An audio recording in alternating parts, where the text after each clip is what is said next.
Chaos. Chaos is terrible. We as human beings hate chaos. But chaos is inevitable and it's necessary. It's part of life. And as human beings, sometimes we need to not just embrace it, but we actually need to cause chaos. That's what we're going to talk about today. So we hate chaos. Again, the unpredictability, the randomness of life, it stresses us out as human beings. We're not really wired for that sort of thing. But sometimes good things come out of that. And here's one example. So this is a social amoeba with a name that I can't quite pronounce. And they're not dancing right now. They're actually stressing out. They're in crisis mode because they're starving. So they haven't had anything to eat in 3 hours, and so they're starting to wig out a little bit. So just like any sort of chaotic situation, oftentimes people start doing these random things, start freaking out, trying to figure out how to solve it on their own. But these amoeba get to a different level. A few of them start to issue messenger chemicals that say to congregate in one particular place. So you'll see this, they start grouping up in one location because they realize the only way they're getting out of the situation is if they work together. So they consolidate and they actually create a new organism. They create a slug. And for you, becoming a slug may seem like not a big deal, pretty much a downgrade, but if you're a social amoeba, that's pretty cool because actually that means you can be mobile. This slug can sense light, it can sense heat, which means there's bacteria in the area that they can consume, which means they don't have to starve anymore. And so these social amoeba, about 100,000 of them congregate, create this slug, and take off in search of food. As a result, these 100,000 individual organisms form this entity together, and they're able to survive as a result. Pretty weird stuff, right? Yeah. So this is the result of chaos. We, again, do not like chaos, but chaos is part of life. Chaos is inevitable, and it's terrible. We do not like chaos for lots and lots of reasons. It's pretty common sense, I think, why we don't like chaos. I'll talk about that really briefly. But what we're going to really talk about today is why chaos is useful, when it's useful, when you should create chaos, when you should manage it. So let me start by defining chaos, because chaos, when we think about it, is just complete disorder and disarray. A total breakdown of things. What I'm going to talk about in terms of the helpful level of chaos is maybe a step down from there. It's the disruption, confusion, turmoil, unpredictability, randomness. Okay, so I'm not talking about people burning cars in the streets necessarily. Maybe that level just beneath where things are jostled around and norms are turned over and you've got to figure out what to do about that situation. There are times in organizations where that is really helpful. So first, why is chaos inevitable? Well, it's inevitable for two basic reasons. The first is individual differences, okay? And really, what most of this is conflict more so than chaos. So the first thing about individual differences is we have different personalities. We know this. Some of us are more of a driver personality. We're straightforward. We go get what we want. Others are more kind of go with the flow. And that creates some conflict sometimes. Or when you have two people that have the same personality and they're butting heads, competing for control, that creates conflict as well. We have different experiences and different values. So because of the ways that we've experienced life, the things that we've kind of come preloaded with, the things that we value, we approach the same situations differently. You can imagine a finance major, for instance, walking through downtown Jackson, sees the old county court building, and starts thinking about rentable square footage, starts thinking about overhead costs, approach that situation very differently than an art major would, who would look at the really elaborate exterior that's, early 1900s, back when government buildings were really ornate. They approach the same situation very differently. And which one of those is right and which one's wrong? Well, neither one's right or wrong. They just have different ways they approach the situation. But when we're trying to solve problems together and we have different values and different experiences, we're going to create conflict in that situation. It's kind of like this, the Newton's cradle here, different people kind of bouncing into each other. We create these reactions. And this isn't chaos. This is pretty linear and pretty predictable at this point, right? Equal and opposite reactions for those of you that remember your high school physics classes. But it starts to get a little more difficult when we have different communication styles. Again, the people who are very blunt and very forward versus people that are very passive-aggressive. And then human brokenness enters into the equation as well. And this is where it really starts to get a little wonky, because it's not just, we're different and that's helpful, that's part of life, but actually we're broken human beings. We're sinful, and sometimes we do things out of malice or spite. Some things we don't respond to things the way that we would logically respond to it. So you're nice to someone and they respond with being harsh. And so that creates a little bit of chaos and uncertainty. Some of you probably know people that you kind of walk on eggshells around because you're not really sure what to do with them and how they're going to respond at any moment. That's a little bit of chaos, a low level of chaos in this situation. So individual differences is part of what makes chaos inevitable in organizations.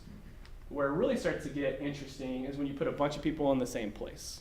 And you create what's called a dynamic system.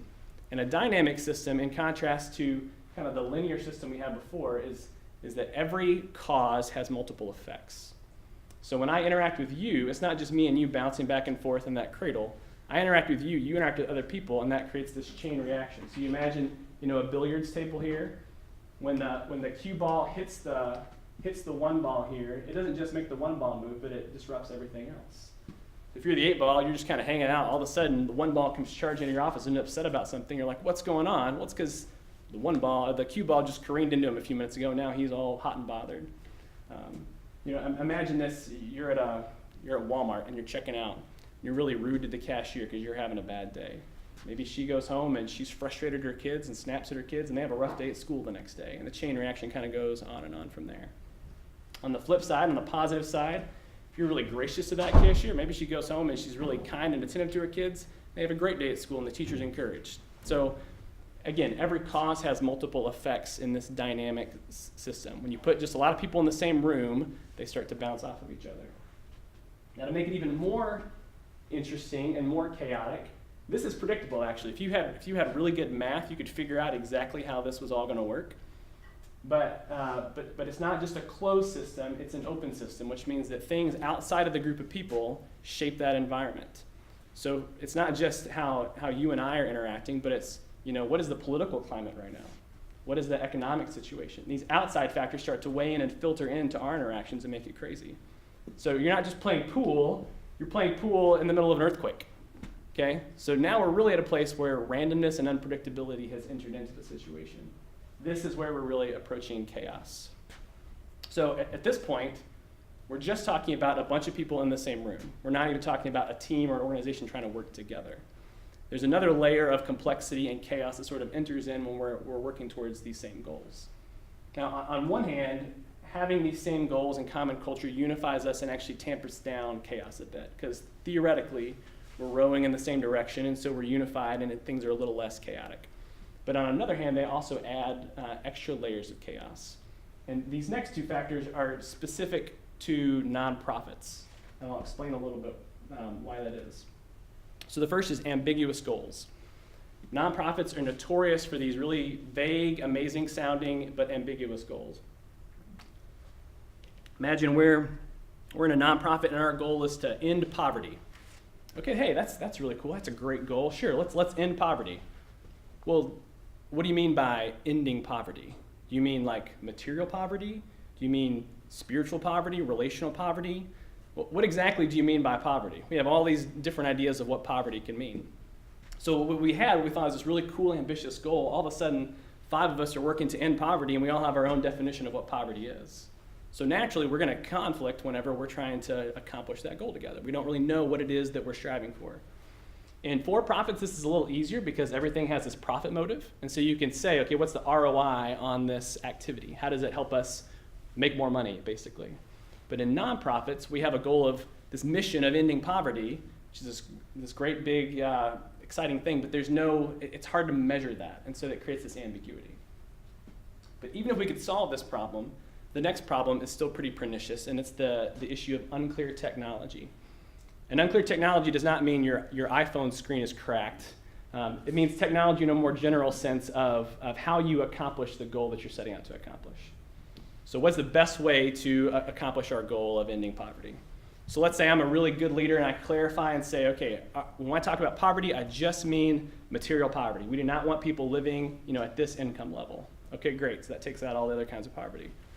Well, now let's argue about what's the best way to accomplish that. You may think, hey, let's raise a ton of money, just give it to people. That's the best way to end poverty. You may think, hey, let's train people so they change their lifestyle habits and they can, bring themselves out of poverty. You may say, let's change our laws because really it's our society that creates poverty. So now again, we have a really clear goal, but we're working from very different understandings of what means are going to best accomplish those ends, and that creates chaos. Okay, I don't have a straight line path where I want to go because now my agenda is getting sidetracked by your agenda and your agenda, and we're all theoretically working towards the same goal, but we've now got chaos in this situation. The last factor, and this is true of nonprofits and for-profits, is the tension between global goals and local incentives. So let's say I solved the first two problems. Okay, we have a very crystal clear goal of what we're going to do, and we have a very crystal clear technology that we're going to use to accomplish that. Well, now we have our own roles in the organization to accomplish that big goal. Okay, let's say we're just going to give money to people. That's what we're going to do to solve this problem. So Mitchell's a fundraiser, Troy works in the back office working with the tech side, and Brandy oversees our marketing. Well, for me to hold these three people accountable, they need their own metrics kind of within that organization. But that means at some level, Mitchell's goals are going to conflict with Troy's goals, are going to conflict with Brandy's goals. Brandy wants a coherent marketing brand. Mitchell wants to customize everything for this particular donor so we can get money delivered, and Troy wants everything to follow the right process. And they're evaluated based on their ability to effectively accomplish their specific role. And they're incentivized to kind of work at the grassroots level. So we have this grand goal we're all working towards, but because of our different roles and diversity, it starts to create that conflict. So chaos is inevitable not just because of individual differences in how we relate to each other and how we're wired and our brokenness, but also just some factors about organizations add extra layers of chaos on the situation. So chaos is terrible. And I'm not going to spend much time here because I think we get this, but it is worth mentioning why chaos, really at any level, is awful. Chaos creates stress. When you're in situations and you don't know what's going on and things are random, it is exhausting. And over a long enough period of time, that creates trauma, particularly in kids. And ultimately, with enough of that stress and trauma, you become despondent. And that's because if I perceive the world as completely random and chaotic and unpredictable, then I perceive everything's outside of my control, and so then what's the point of trying to control anything at all? I just give up. So enough chaos over a long enough period of time is really debilitating. It creates inefficiency. So again, going back to our example of trying to end poverty, Mitchell has his goal of raising more money. He's trying to do his thing, but he's getting side-railed by Troy and by Brandy, who all have their own goals and things they're trying to accomplish. That slows down the system, creates individual inefficiency. Chaos turns up norms upside down. When things are always on the table and things are always changing, I'm not sure where I fit in and where you fit in and where we're headed, because if everything's always being questioned, I don't have a stable footing, and that's pretty disorienting, pretty scary. One of the things that Donald Miller talks about a lot is his mantra is, if you confuse, you'll lose. And basically he's saying, in a crowded marketplace, you've got to be able to really clearly articulate who you are and what problems you're solving for your customers. And if I'm living in a chaotic organization, we're trying to articulate in a unified way, a simple way, this is who we are, this is what we're trying to do. That's really hard to do. So if I'm confused, how am I going to clearly articulate what I am to a customer that's already confused by everything going on in the environment? This internal chaos creates chaos in working with external audiences. And on a large scale, if we have really widespread chaos, we see total social upheaval. You see pieces of this in some like the Black Lives Matter riots, where people are rioting the streets and burning stuff, and we're not sure if we can trust the police in the situation. Everything is, that is a stressful situation. Some people would say some really good things came out of that, but in the moment, that's a really exhausting, debilitating situation.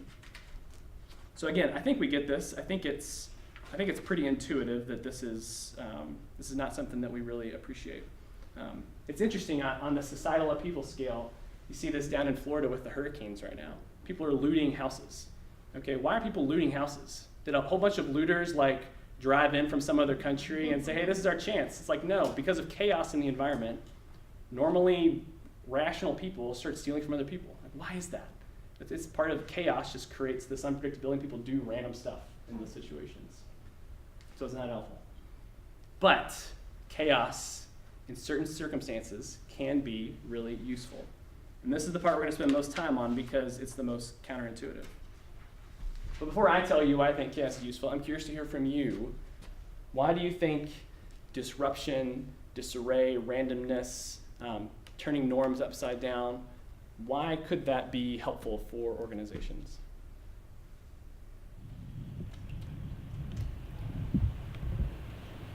forces an organization to look at its underpinning values and processes. Absolutely. I'm reminded of a poem. I thought I slept soundly till someone around me told me it was the sleep of the dead. That is somber.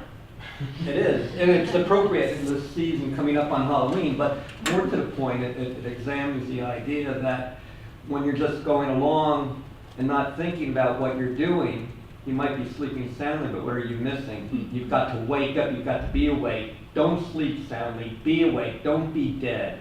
Be alive to the challenges that you're confronted with. Absolutely. Yeah, chaos demands attention. You can't just kind of, go about your day with chaos happening all around you. Absolutely. Yeah, so the first point I'll talk about here is that chaos forces sense making. And this is a term from sociology literature. Basically, sense making is when the script is broken and I've got to make sense of the world for myself. Okay? So imagine that, you're a student, you're walking to class, you got your head in your phone, checking your Instagram or whatever, and you hear two girls screaming, running across the sidewalk, and a guy in a hockey mask with a chainsaw is chasing them, okay? What's your response in that situation? Is it, head back down? Probably not. You probably stop, your eyes get a little wide, you start taking in a ton of sensory information. You're trying to understand, is this a joke or is this a chainsaw murderer on campus, okay? Now, if this happened every day at 9:02 on your way to class, you might not look up because it's just part of the script, right? Oh, that's just Brian, Jason Mallory, they're hilarious. But typically, it's not really common for somebody to run across your path. So when we're in these situations where chaos is occurring, it forces us to stop and take stock of the situation, to understand what's going on. And like Lawrence said, that helps us make good decisions and kind of get out of the rut and just the routine, because those chaotic situations demand our attention, help us make sense of the world. The second piece of this is that chaos necessitates change. So again, going back to the social amoeba, it's one thing to be chaotic, but I'm either going to die or I'm going to get out of here. I can't just live in this chaos. Nature demands equilibrium. It's always working toward stabilizing the situations. And when you're in a situation of chaos, the dust has to settle at some point. Okay, the system has to find some sort of equilibrium. When that happens, the pieces can settle in different places than they were in before. So that's the really good part. One of the really good parts about chaos is if something's not working well, I can mess it all up. When we put it back together, maybe we put the pieces back a little bit better than they were in before. One of those pieces is roles and norms. I could think of an example of this. When I was running student activities at another university, my student team had a job to sell tickets at a lunch event, and they called me on my day off and said, hey, we don't have our ticket box. We need you to come up here and solve this problem for us. And I could have really easily done that. I was kind of annoyed because it was my day off and they should have planned ahead. And so my first response is to say all right, let me get over there. But I said, you know what? I can't get there now. I'll be there in a couple hours. Figure it out, and hung the phone up. And so I was kind of a little guilty, but mostly bemused with myself to see what would happen in this slightly chaotic situation with these student workers. So I showed up a few hours later, and they're there selling tickets. They got a money box and everything, and I'm like, interesting. Okay, Sarah, tell me about what happened. How did you figure this out? And they said, well, we hung up the phone, and we freaked out for a little bit. But then we realized Aaron had some money in his dorm room, and so we got that, and we got this box, and we just we made it work. And so they stepped up and kind of took leadership and solved their own problem because of some chaos in the situation. Had I just stepped in and solved it, they would have stayed kind of at a lower level of leadership and critical thinking than they were before, but the chaos forced them to resolve the situation. So they actually stepped into greater leadership, and they changed the norm. Now the norm is not if we have a problem, we call Josh and Josh solves it. The process is we have a problem, we try and solve it, and then maybe we'll call Josh if we can't solve it. They're more empowered as a result of that process. Chaos focuses attention and catalyzes action. So going back to the chainsaw guy, if the chainsaw guy starts and turns and runs towards you, you're probably not just going to stand there and go back to your phone while he, chops you asunder. You're going to do something. Okay, you maybe run, maybe fight. You do something though. But this chaos gets us moving. Protests are a really good example of this in action. So again, going back to Black Lives Matter, or let's take the Selma March, for instance. A great example of chaos out of nowhere for people. Most Americans were sitting at home watching a movie on Sunday night, ABC, that night. I forget what the name of the movie is, but it was about a little girl that was shepherding goats or something. And into their, happy 1950s, 60s world breaks in these police spraying down marchers with water hoses and dogs attacking them. Like, it is chaos. Like, what is going on? Like, is this our society? 5 seconds ago, I'm watching this movie, eating popcorn in my home, and all of a sudden, like, the world is chaotic. That focuses attention on this problem of, wow, okay, racism is real. This is really happening in our society right now, and that catalyzes action. People move and start mobilizing, start supporting these folks that they maybe weren't supporting before. Chaos is really helpful in focusing our attention and getting us moving. You think about the Me Too movement right now going on. Okay, that's a lot of chaos. Depending on which side of the fence you're on, you evaluate that differently. Some feminists may say, hey, this is great. Finally, these men are being held accountable for the terrible things they're doing. There are guys that are saying, holy crap, what if I'm next? What if I did something that comes back now? Or what if I get accused of something I didn't do? A lot of times chaos is value neutral. So depending on the narrative you put around it and how we respond to chaos, it's either a good or a bad thing. They actually joked about this at the Emmys. The opening line from the Emmys they said, it's an honor to be here sharing this night with the many, many talented and creative people in Hollywood who haven't been caught yet. That was their opening line and their way of saying, like, hey, this is a real thing. It may be funny right now, but it's funny because this is actually stressing us all out on both sides of the situation. That chaos demands that we pay attention to what's going on and we do something about it. Chaos also creates policy windows. And this is a term from political science. A policy window is a period of time where you have a chance to get some legislation passed that you wouldn't be able to get through otherwise. Imagine that you are a big advocate for tougher laws for drunk driving. One of your high school buddies was killed in a drunk driving accident, and so for years you've been lobbying to try and get this through. Well, Congress is a really chaotic place on its own, so they're not paying attention to drunk driving all the time. So for you to get this through, you got to find a way to attach it to kind of the chaos of the moment, the policy window that is open for you. So think about right now, we're going into midterm elections soon. What are the issues that are hot on the agenda? Immigration, healthcare, economy always seems to be in there. So if you were just coming at this issue just from a drunk driving perspective, you're probably not going to get this legislation through. But if you can find a way that drunk driving reform lowers healthcare costs for people, all of a sudden people are paying attention to that. You're tying into the narrative there. Chaos, because it's focusing our attention on this issue. If you can come forward with a solution to this that maybe wasn't something they were thinking about at all, maybe it's your pet project, but it creates a window where all of a sudden people are really paying attention to this issue. With the recession that we had, somewhat recently, people that have for years been trying to reform immigration or change the tax code, now all of a sudden they have an excuse to do the stuff they've been trying to do the whole way through. This is what chaos creates for us. And so all these things, a lot of this is focusing on what chaos allows us to do, but chaos also keeps us from doing some things. It slows down bad ideas in the process. So I can imagine, let's say a student comes to me with what I think is a bad idea. They say, hey, Spring Arbor's campus is beautiful, but we got a really big problem. We have Kentucky bluegrass all over our campus. We really should be, using Bermuda with this stage of climate. The university should rip up every shred of grass and replace it with Bermuda grass. Well, I think this is a terrible idea, quite honestly. It's not important at all. But I don't want to tell the student that because maybe they get really mad and they tell their friends and I have a riot at my door. So instead, I find a way to slow this down with a little bit of chaos.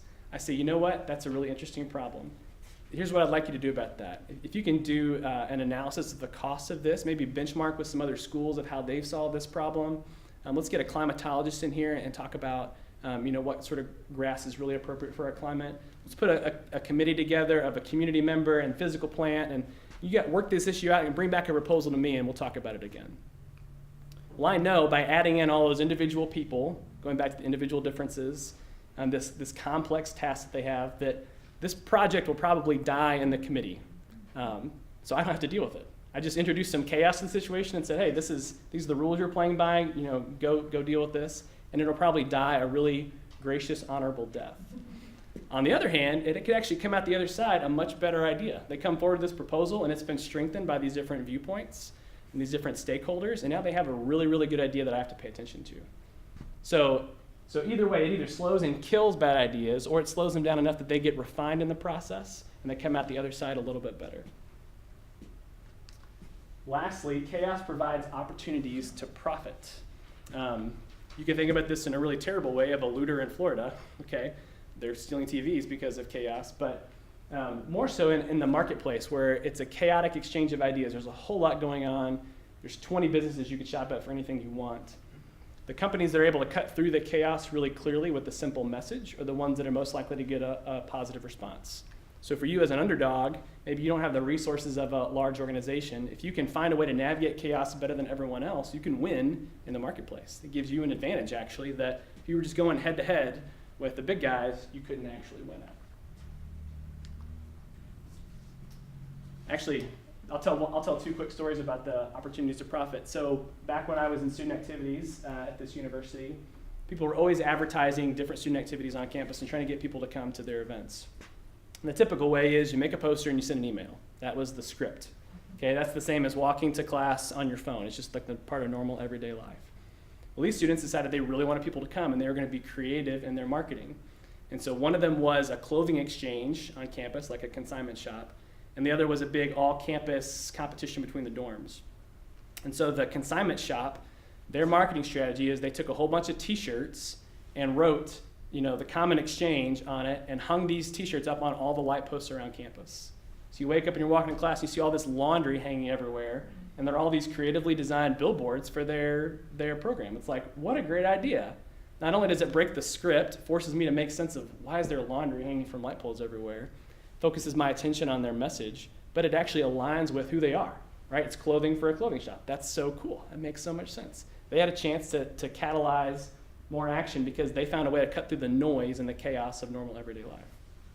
The second, the student activity, they had a different way of going about it. They made their flyers look like parking tickets and stuck them under everybody's car on campus.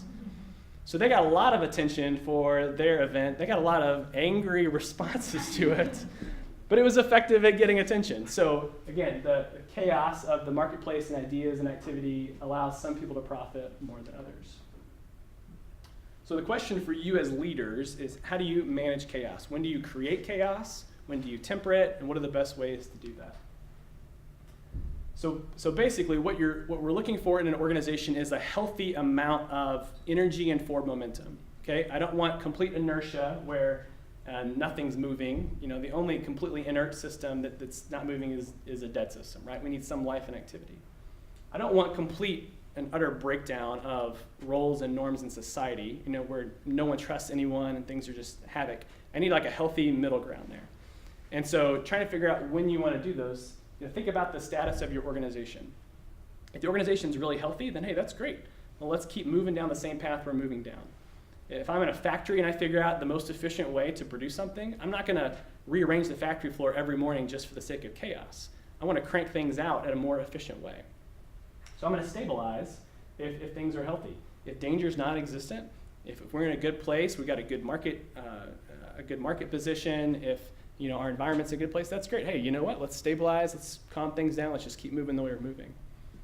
If that's not the case, if the organization's unhealthy, we need to start questioning roles. We really need to start creating a little bit of turmoil because otherwise we're just going to be asleep at the wheel and we're going to die. If danger is imminent and on the horizon, then man, yeah, you better believe I'm going to get us up and moving. Think about a fire alarm. Yeah, I'm sure you've all been in buildings where you've had a fire alarm test. What does a fire alarm sound like? It doesn't sound calm and non-chaotic. It's right? It's very obnoxious and annoying, right? Even some of you are like, oh my gosh, that's terrible. Please don't do that again. Just like chaos, it creates a situation where it's like, okay, I have to stabilize the situation. I can't just sit here and work on my computer while this alarm goes off. I got to get up and get out. Even if I think this is a false alarm, I'm going to move because the chaos created in the situation. Imagine if you pull the fire alarm and you hear, hi everyone, this is the landlord.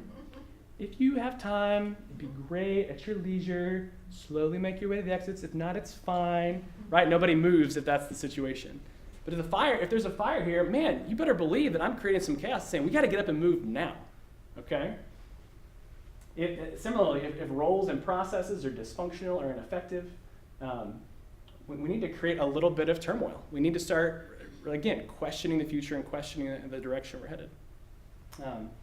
We have this balance between eustress and distress. So distress is what we think of typically when we think of stress. So, gosh, I'm overwhelmed, I'm sweaty, I'm like freaked out. That's not a good thing. In most situations, people do not function well under distress. Eustress, though, is the helpful kind of stress. That's the, oh my gosh, I'm getting married in 10 minutes, and whew, I am focused. Or I'm about to go up to the plate, I'm zoned in. And they feel a little bit similar, but the distress kind of shuts your brain down, and you kind of get into protective mode. Eustress helps you focus attention on what you're about to do. Eustress is a good thing to the right degree. So if people are complacent, then we want to create a little bit more eustress. We want to really create some more urgency. If they're distressed, then it's a good place to come in and say, hey, you know what? It's going to be okay. We're going to be fine. Let's focus on the task at hand. If focus is minimal, people are just kind of scattered everywhere, then again, the chainsaw guy running across the path really focuses all of our attention on one area. Some chaos does that for us. If focus is high, then that's great. Hey, we can keep moving forward in the same direction. I can stabilize things.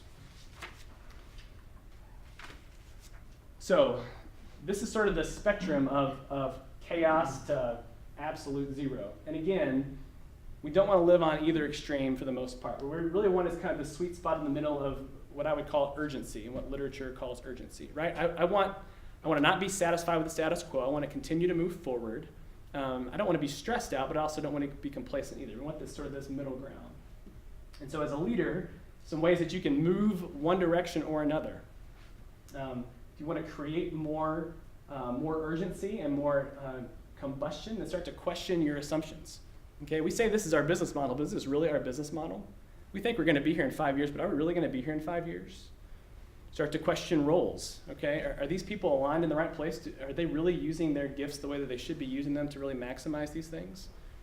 I'm sure you've had someone walk into your office or interact with you and start to question what you're doing. It starts to stress you out. Like, wait, what are you saying? What's going on? But it helps us re-examine sort of our underlying assumptions about the world. On the flip side, again, if things are going well, or if things are a little too stressful and you need to kind of bring it back more towards the middle, then say, hey, you know what, we're on the right track. Let's just keep moving the direction that we're moving. You're the right people, you're in the right place, okay? We're headed in the right direction. Again, you want that sweet spot in the middle, and depending on what extreme your team is on and what the environment says, helps you determine where you want to move. If you're trying to create more urgency, focus on threats, things that are coming down the road that you need to act in response to, or opportunities even. Things that, again, are forward-looking and they're heading your way.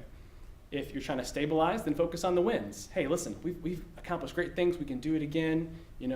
Everything's going to be okay. If you're trying to create a little more chaos, changing personnel, changing direction, or setting ambitious timelines, these are all things that can, again, cause us to kind of get out of our rut, create a little bit of disruption and disarray, and force us to re-examine the situation. If things need to be stabilized more, then affirming the people that you have in place, affirming the direction you have, taking our time and working through things. That'll all kind of bring it back more towards the cold end of the situation. So I think of two examples for this, for me, where I've had to be in situations where I was trying to create less chaos and create more chaos. When I first came to Spring Arbor 3.5 years ago, we were in the middle of a lot of chaos. We had just reorganized my division. Our enrollment was dropping. People were looking for other jobs and leaving really rapidly. It was a pretty chaotic situation. And so my job was to create less chaos, to bring it more back towards the middle. And so my job coming in was to get to know the people and affirm what was working well. Like, hey, we're not changing anything else. Things are going to be calm for a while. Like, let's understand what our business is. Let's, get your feedback on the situation. Just try to calm things down quite a bit. Affirm that these are the right people. We're heading in the right direction. Everything's going to be okay. So, fast forward 3 years. We stabilized since then, but we're still not in a great place. Okay, our enrollment continues to dwindle, and we have to ask ourselves, how much longer is this sustainable? So we're out of the burning building, but now we're on a slowly sinking ship. So now that things are kind of humming along pretty well, it'd be really easy to just kind of get our heads down and think that we've got it figured out. But the reality is, if we just keep doing what we're doing, in a few years, we're not going to be set up the way we need to be set up. So now it's creating a little bit more urgency. It's saying, okay, where are we going to be in 18 months? Where are we going to be in 5 years? These are the trends happening in our market. Are we poised to meet those trends or not? What's our competition doing? Do we have the people in the right place? Have we allocated our resources effectively? Again, in a normal everyday situation, this is stressful for you because we want to be plugged into our phones, just kind of humming along, doing our thing. But you have to question assumptions. You have to move things around. You have to ask these big questions if you're going to innovate and keep moving forward. And so for me, I've had to, again, be on both ends of the spectrum to try and keep us in that sweet spot of urgency, of forward movement, of avoiding complacency. So to summarize what we've covered so far, chaos is inevitable because of individual differences, because of human brokenness, because of the fact that we work in dynamic and open systems, because we have these unclear goals and ambiguous technology. We have this conflict between global goals and local incentives. We're in this chaotic world. Okay, again, the playing pool in the middle of an earthquake. And it's terrible. Over a long period of time, chaos creates stress, it creates trauma, despondency, individual inefficiency, confusion for us, which hurts our business oftentimes, and societal upheaval if it gets big enough. But it's useful. It helps us break unhealthy patterns, helps us keep things moving forward, we can avoid danger, and we can pursue opportunity. So as leaders, we want to create chaos when danger is imminent or the situation is unhealthy. We want to calm it down when things are working well or people are overwhelmed. And the variables in this are how we question or validate assumptions and roles, whether we focus on threats or focus on wins, whether we change or affirm our personnel or direction, and whether we're setting ambitious or modest timelines. If you're curious to learn more about these things, I can send you the links to Social Amoeba, Wikipedia page, or Fred Kaufman, who talks about global goals and local incentives. But I want to spend the rest of our time just kind of unpacking this together. What are your, I guess in your settings, what's the current level of chaos? Is it healthy or unhealthy? Do you need to, calm things down, or do you need to create a little more turmoil than you currently have? I appreciated the image with urgency on the chart, and I thought what I want to ask you is what do employees maybe do when they sense that things are not good and healthy and sound, but leadership presents a different picture? So how, if you feel like things are falling apart, how do you go about that when you're not in a leadership role? Yeah, that's a great question. Since I'm going to buy myself some time to think about that, I'm going to ask if anyone else has thoughts for Jack about how to do that. I'm going to go back to our slide of things you do to create chaos. Essentially what you're talking about is, I'm feeling like we're here, or I'm feeling like, danger is imminent, things are dysfunctional and ineffective, people are complacent, so I want to move us here. So yeah, as a leader, this is pretty clear that, okay, as a leader, I will say, okay, hey, we're in the wrong place. We need to change direction. But as someone on the front lines, what do you do? Obviously, you don't have the power to change personnel or change direction. I think you can be the clarion call of, hey, there's some threats on the horizon. There's some things coming here. We say that we're in a good place, but actually, have you seen these data? They say that we're actually not in a good place. You're sort of elevating that to the leadership. You're sort of the sensing mechanism that is helping them question assumptions and question roles. I think urgency can be contagious as well. So even in your smaller sphere of control, because we're all limited in what we can control anyway, if you can create some positive momentum and energy, part of their maybe either inability or unwillingness to recognize the situation is that's scary, right? Fight, flight, and freeze. Freeze is actually an option in chaos that people just kind of put their head in the sand. Not a very productive response, but it's a response. And so part of the reason we do that, though, is we don't know what to do. And so I don't know whether to run or whether to fight, so I'm just not going to do anything and hope that it just goes away. And so if we can model the way in our front lines and say, like, hey, look, here's a really healthy subunit of our team that is finding ways to adapt and evolve. Can we clone that across the rest of the organization? Now, without saying, hey, you're stupid, you guys need to pay attention to this, I've made them realize, oh, that's interesting. My idea now is, how do I mimic what Jack is doing in his own little area? So it allows them to save face while also just, I think, creating a path that they can visualize of how to move forward. But it's tough. I do think helping people understand the situation, asking good questions, you being the person to question assumptions and question roles in a way that's not going to alienate you or make you come across as combative. It's a few different things, I think, at the same time. Does that resonate, or did? Yeah. I think it seems like the type of leadership you're describing is not a leadership that assumes it's always correct, but that understands its employees, the people who are not leaders, have a value. That admitting maybe you've done something wrong or admitting that you've gone a wrong direction is not a flaw of a leader, but a strength. Right. Yeah, if you're going the wrong direction, running there twice as fast is not going to get you where you want to go. So, yeah, ultimately, who was this? I'm trying to remember this quote. I think it was at Global Leadership Summit or LeaderCast or something. And they said the question for leaders is, do I want? It was Suzanne Welch. So Suzanne Welch said this. She said, do I want to look smart or do I want to be right? Okay? Do I want to look like I have it all together, or do I want to get to the right conclusion? Those are two very different paths I follow if I want to get there. If I want to look smart, I'm never going to be wrong in public. I'm never going to admit a mistake. I'm only going to make decisions based on what I see. If I want to be right, then I'm going to do everything I can to question my own assumptions, to get feedback from multiple perspectives. I'm going to iterate and try and fail because I want to end up in the right place. And so as leaders, we have to ask ourselves, am I more concerned with managing my image or with actually getting where I want to go? And that's a really hard thing because it hurts our egos. But if we can put our egos in actually achieving our goal versus looking like we're achieving our goal, then we can actually get there. Other thoughts or questions about this? That's a great question, Jack.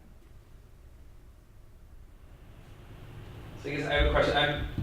Don't have it fully formed. I guess I'm thinking probably more at a large social level than maybe just an organizational level, although it could be both. That there seems to be, I think one of our sort of psychological defense mechanisms is nostalgia.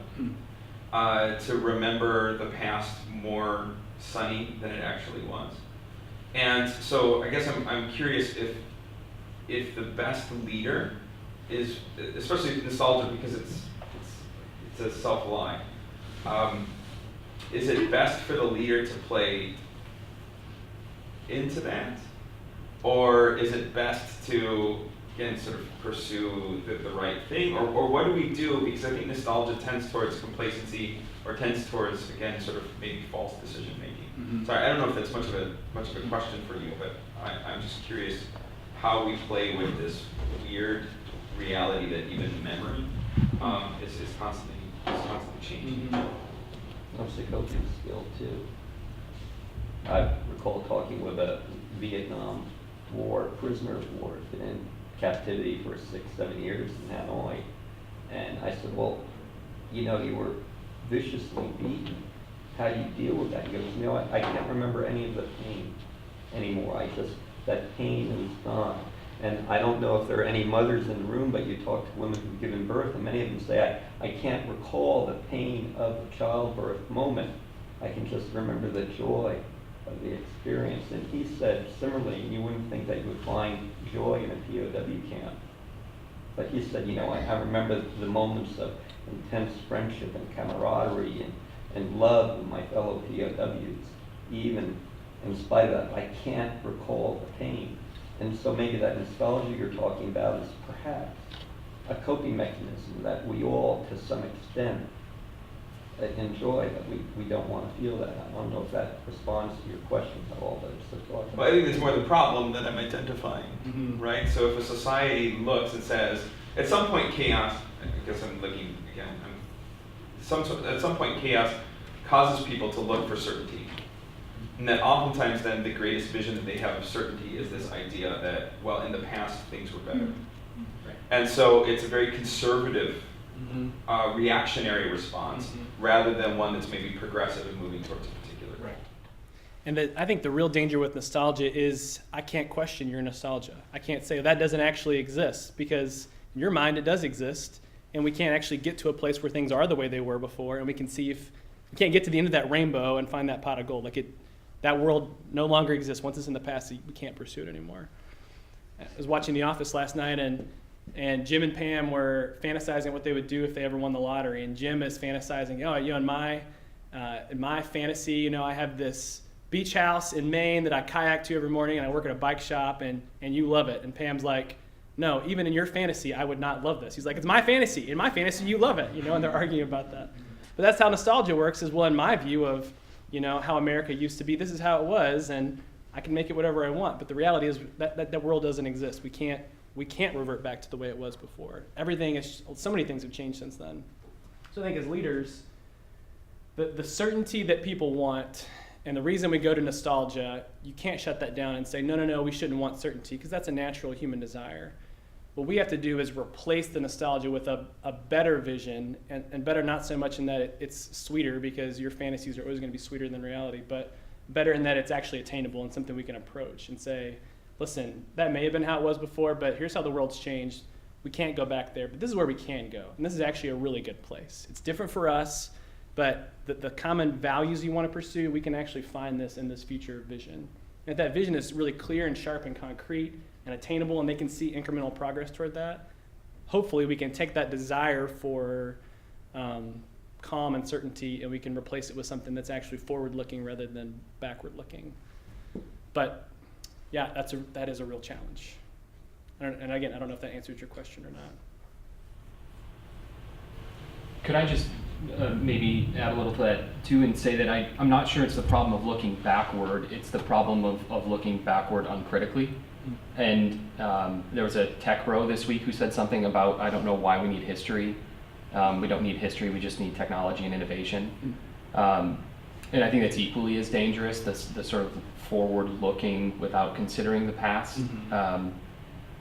And so if nostalgia is a longing for home in the literal sense of the word, it's a longing for an order, and I think that's part of what's going on underneath that in society, is people want something that makes them feel comfortable, even if it's an imagined past that didn't happen the way they imagine it. And so in some ways I think it's an issue of the imagination, and I wonder if thinking about the dangers of too much forward looking as well and innovating into something that is not even what you started out as an organization is equally as dangerous as looking back to an imagined past that didn't happen. Yeah, I think it's got to be looking to the future with a critical understanding of what has happened in the past. So it can't be devoid of that, but we also can't be just trying to achieve the past. We're not going to go back to 1950s America. It wasn't as great as we think it was, and even if it was that great, we can't get there. So yeah, like you said, history repeats itself, as you know, and so finding ways to learn from that and have a vision that is informed by the past, I think is the critical thing. But what you talk about, the imagination, I think is a great point. This idea that we're not just thinking creatures, but we're loving creatures. We pursue the things we love, and that's why the vision, I think, is so huge. It's not just, this is the bullet point plan, let's go achieve this plan and these metrics. It's let me paint a picture for you of something that's compelling. It's going to replace that imagination, replace the thing that you're imagining now. I've got to harness your imagination, not try and shut it down. I got to harness it towards something that is forward-looking and is achievable, and brings hopefully the best of what we used to have in our new context, and adding in the things we've learned since then. One more question, we'll wrap up.